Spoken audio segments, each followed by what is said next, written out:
partager avec vous une histoire émouvante qui est arrivée juste hier soir.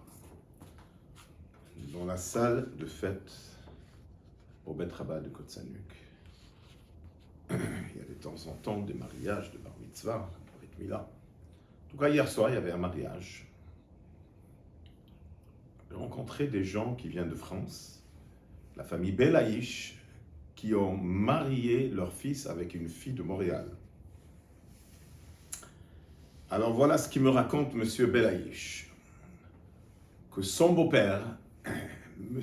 Marelli, était un professeur, était un homme de Torah au Maroc. Baruch Hashem, il a eu quelques enfants, mais là, tout d'un coup, sa femme est enceinte d'une manière très compliquée.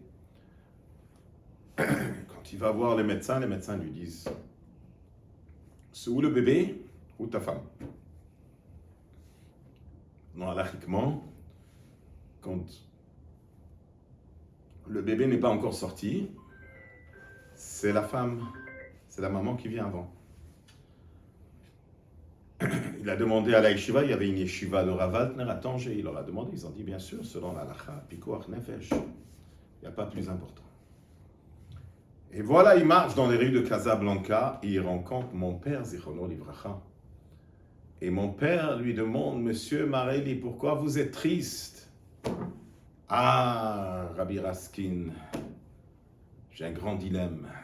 Les médecins me demandent de sortir le bébé et moi je ne veux pas. Alors, mon père lui dit, mais c'est quoi le problème? On va écrire au rabbi. Alors voilà, ils se sont assis, ils ont écrit une lettre au rabbi et demandé quoi faire. La réponse est venue en disant, ne pas écouter les médecins, garder le bébé et tout ira bien. Le papa, le monsieur Belaïch, me dit hier soir, cette fille qui est née avec la bracha du rabbi, c'est ma femme, c'est la maman du khatan, du mariage d'hier soir. Voilà l'histoire. On va passer à la paracha de cette semaine. Histoire de fou, avec des cèdres. Yaakov Avinu, ils avaient besoin de construire un temple dans le désert. Donc ils avaient en général le matériel, mais du cèdre, d'où ils vont avoir du cèdre? Alors, il y a quelques commentaires qui disent c'est pas un problème. On peut l'avoir juste à côté.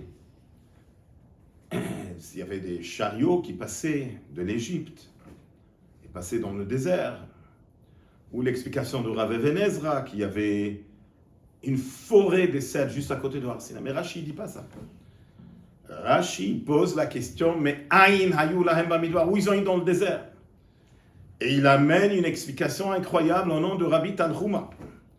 Que Yaakov Avinu, il a vu Beruach HaKodesh qui vont construire un temple dans le désert. Donc qu'est-ce qu'il a fait? Il a amené du cèdre avec lui d'Israël en Égypte. Il les a plantés. Il a demandé à ses enfants de les amener avec eux quand ils sortent de l'Égypte. C'est incroyable cette histoire. On parle ici des cèdres. Vous savez combien c'est? Même si quand ils les ont plantés, ils étaient petits, mais chaque cèdre, chaque poutre avait besoin de 50 poutres. Chaque poutre à la hauteur de 5 mètres et la largeur d'un demi-mètre. Quand Yosef il a envoyé des chariots pour chercher Yaakov et ses enfants, imaginez-vous qu'il faut mettre maintenant les 50 poutres. Qu'est-ce que Yaakov Avinu, pourquoi c'était important pour Yaakov Avinu? On comprend que Yaakov Avinu il savait que les Juifs vont aller en exil, ils vont sortir de l'exil. Mais c'est quoi ce dérangement d'installer des poutres et les planter en Égypte? Et c'est seulement des centaines d'années plus tard. Ils vont les utiliser, ils vont les sortir, et c'est un grand dérangement. Pour ça, il y a une explication extraordinaire du Rabbi, il dit que Am Israël a traversé un moment très dur en exil. Ils jetaient leurs enfants dans le Nil, ils jetaient leurs enfants dans le mur. C'était un travail très, très très stressé. Yaakov Avinu, il a vu qu'il est capable de donner du courage à des enfants qui souffrent. Quand ils vont voir ces cèdres, ils vont se rappeler, waouh, on va sortir de l'exil. On va, Be'ezrat Hashem, planter tous ces cèdres. On va les amener pour le Mishkan. Alors dans ces moments durs, dans ces 200 ans que le Juif était en train de souffrir, Yaakov Avinu, il voulait que le Juif, il voit une consolation. Rabbi Tanchuma, ça vient du mot Nechama, consolation. Une consolation, un courage. Ne paniquez pas, on va sortir de l'exil. Le Rabbi continue, il dit, il y a un passage qui dit, Tzadik Atamar Yifrar Keres Balvanon Isge.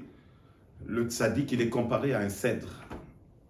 Akadosh Baruch il a planté des tzadikim, que c'est ça leur rôle et leur mission, de donner du courage à un juif. Aujourd'hui, dans ce moment de fou que nous traversons, dans ces moments qu'on ne sait pas où mettre la tête, avec toutes les nouvelles qu'on entend, les paroles du Rabbi nous donnent beaucoup de courage. Le Rabbi, c'est un cèdre qui est présent, qui dit, ne paniquez pas, on va sortir de l'exil. Tout ce qui se passe maintenant, c'est juste pour sortir de l'exil.